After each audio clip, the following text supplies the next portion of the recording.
Hello, investors. I'm Stuart Kruse, and welcome to Kruse Asset Management's Chart of the Day.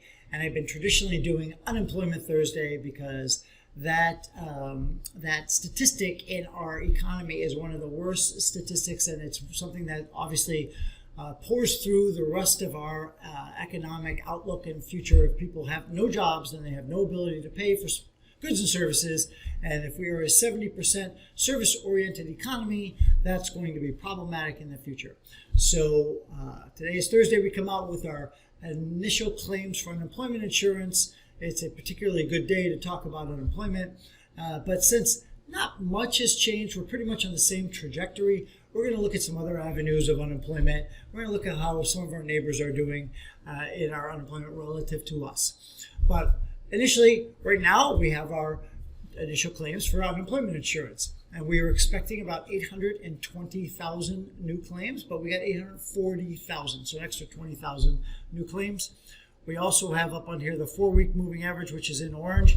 We're slightly underneath that, 857,000 4-week moving average. But just to remind everybody and give everybody perspective, back in 2007, if we put this chart here we're low here, back here. We have a peak of unemployment back in 2007 of around 650,000 new claims. So we're 200,000 or still 30% higher than the peak during the financial crisis of unemployment claims. So let's go back to unemployment. Our continuous claims for unemployment, of course, these are the ongoing claims. We're at 10 million, but these numbers are clearly coming down. But again, we are kind of plateauing at a number 30% higher than the worst time during the financial crisis. So the continued claims are coming down, and our unemployment rate is at 7.9%. So well off of our highs, and which was 14.7%. And at 7.9, coming up on 8%. You know, things are looking much better than we thought, much quicker than we thought. When I was in school a long time ago, we thought full employment was around 6%, and that would cause inflation. So we're really not too far off of that, even though we've had employment rates down here at the 3.5%. So we're working it off pretty quickly. But what we still need to keep in mind, as I take away some of these other lines, we have unemployment here at 7.9%.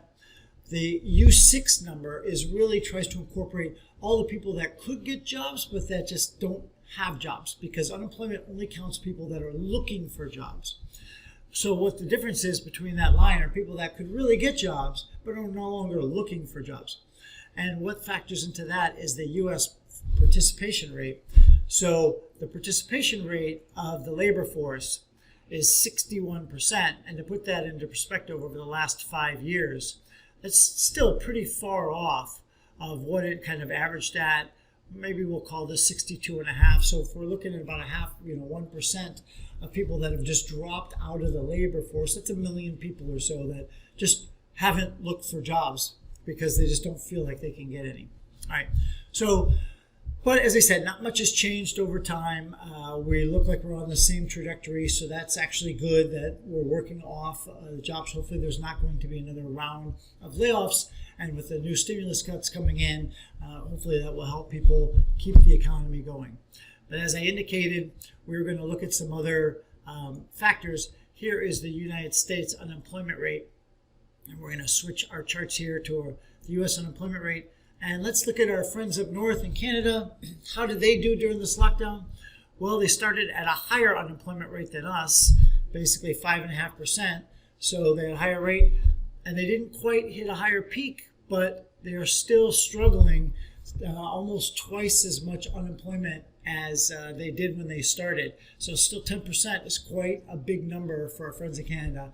And I know for a fact that they are really taking the coronavirus seriously, and trying to limit the movement of people and making sure you're quarantining and whatnot. So this unemployment rate is coming down slower in Canada. If we look at our friends in Germany, wow, look at that.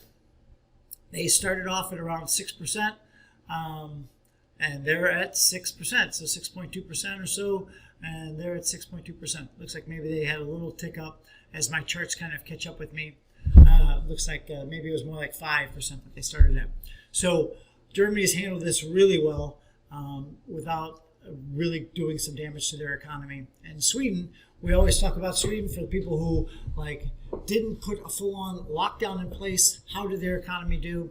Well, Sweden started with an unemployment rate of what looks like at around 6%. And they're at 9.1. So if we look at the percentage changes of unemployment year to date, U.S. is still in the lead because we came from a very low base of 3.5%, so well below all of these other countries. So off of a low base, caused a lot of unemployment. We're still 125% above our worst case right there. Canada is almost 100% above where it started off at the year. But if we look at Germany and Sweden, they're only slightly up. So their economies seem to have digested this lockdown much better than ours. Might want to ask ourselves why that is. I am not going to speculate because that's going to be a little bit too political. I'm just here to report on the numbers of unemployment. So this is Stuart Kruse with Unemployment Thursday. And don't forget to invest with the odds in your favor.